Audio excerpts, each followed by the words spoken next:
Hi friends, leave விட்டாச்சு, நாங்களும் கிளம்பியாச்சு. எங்கேன்னு தானே பார்க்குறீங்க? எல்லாம் அம்மா வீட்டுக்கு தான். எங்கள் ஊரில் நிறைய ஃபேமஸான டூரிஸ்ட் பிளேஸ் இருக்குது. அதில் முக்கியமான பிளேஸ் பார்த்திங்கன்னா முக்கடலும் சங்கமிக்கும் கன்னியாகுமரி கடல். இங்கே 3 அக்கா தங்கச்சியாக நாங்கள் கிளம்பிட்டோம்.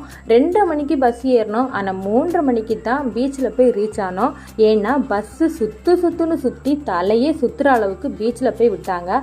அங்கே போனால் வெயில் அதை விட மிச்சமாக தலை சுற்றுற அளவுக்கு இருந்துச்சு. பீச்சில் கூட நிறைய பேர் கொடை பிடிச்சிட்டு நின்னாங்கன்னா பார்த்துக்கோங்களேன். நாங்கள் 4 மணி வரைக்கும் அங்கே இருக்கிற நிழல் மண்டபத்தில் ஒதுங்கி உட்காந்துருந்தோம். 4 மணிக்கு மேலே பார்த்தா கூட்டம் அதிகமாக வர ஆரம்பிச்சிருச்சு. இதுக்கு மேலே உட்காந்தா நமக்கு பீச்சில் கூட இடம் கிடைக்காது அப்படின்ட்டு நாங்களும் கடலில் இறங்க ஆரம்பிச்சிட்டோம். அலை ஈவினிங் டைம் ஆனதுனால ரொம்பவே அதிகமாக வீச ஆரம்பிச்சிச்சு. இருந்தாலும் நாங்கள் ரொம்பவே என்ஜாய் பண்ணோம். இந்த பீச்சிலேயே பார்க்குறதுக்கு நிறைய பிளேசஸ் இருக்குது. பட் நாங்கள் கடலில் மட்டும் என்ஜாய் பண்ணிவிட்டு வீட்டுக்கு கிளம்பிட்டோம்.